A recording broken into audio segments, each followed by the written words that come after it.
Hey guys, it is Brainiac B, and today I will do the 10, the first 10 review of my Goosebump books. And I'll tell all of it's the same author, and I'll tell you what's on the back of it.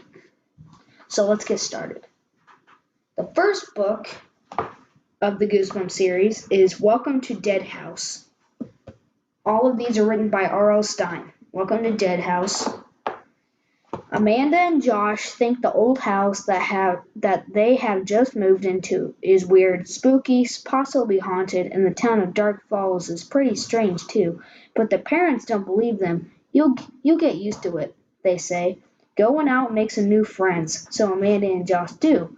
But these new friends are not exactly what your parents had in mind, because they want to be friends forever. Reader beware, you're in for a scare. Okay, the second book in the Goosebumps series is Stay Out of the Basement. Dr. Brewer is doing a little plant testing in his basement. Nothing to worry about, harmless really, but Margaret and Casey Brewer are worried about their father, especially when they meet some of the plants he's growing down there. Then they notice that their father is developing plant-like tendencies. In fact, he is becoming distantly weedy and seedy. It is just part of their father's harmless experiment, or has the basement turned into a little shop of horrors? The third book in the Goosebumps series is Monster Blood. While staying with his weird great aunt Catherine, Evan visits a funky old toy store and buys a dusty can of Monster Blood. It is fun to play with at first, and Evan's dog Trigger likes it so much he eats some. But then Evan noticed something weird about the green slimy stuff. It just seems to be growing and growing and growing, and all that growing has given the Monster Blood a monstrous appetite.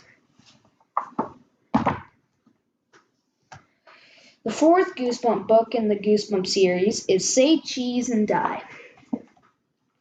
Greg thinks there is something wrong with the old camera he and his friends found. The photographs keep turning out wrong, very wrong, like the snapshot Greg took of his father in his car that shows it totaled, and then Greg's father is in a nasty wreck, but Greg's friends don't believe him. Sherry even makes Greg bring the camera to her birthday party and take her pictures. Only Sherry's not in the photograph when it develops.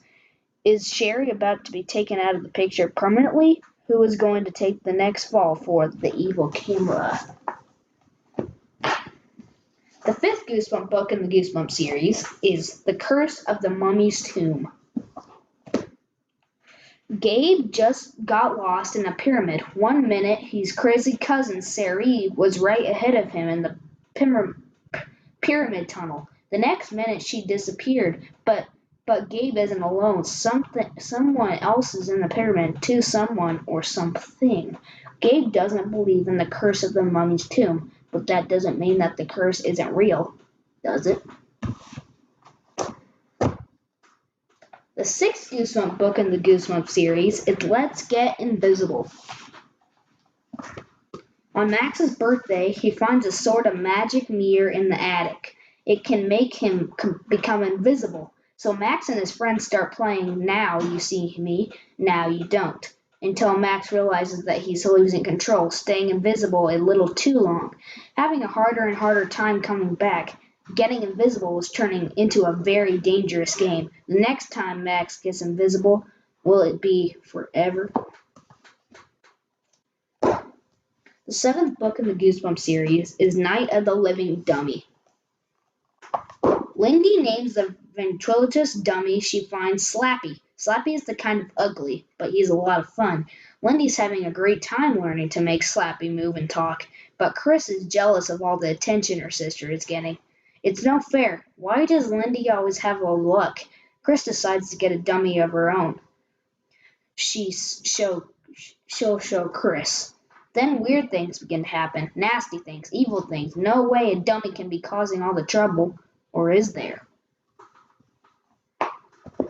The 8th Goosebump book in the Goosebumps series is The Girl Who Cried Monster. Lucy likes to tell monster stories. She's told so many that her friends and her family are sick of it. Then one day, Lucy discovers a real-life monster, the librarian in charge of the summer reading program. Too bad Lucy's told so many monster tall tales.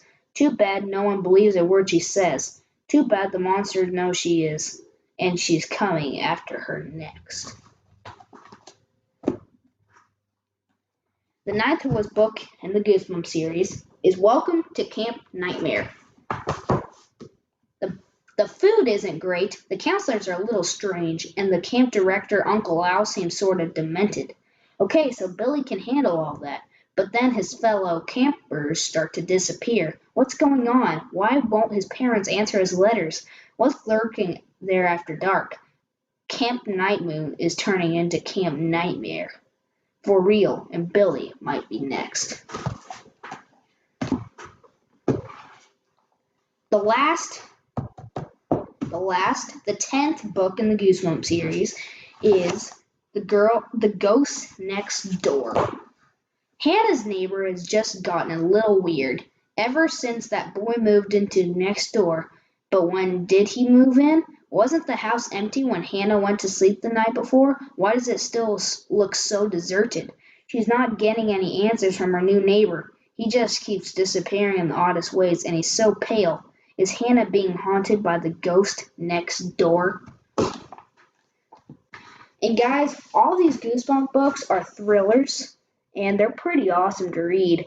And that's the first 10 of the Goosebump series. There's 62 total, and I'll show you all of them. So my next video will be 10 to 20 in the Goosebump series. So thank you, and subscribe.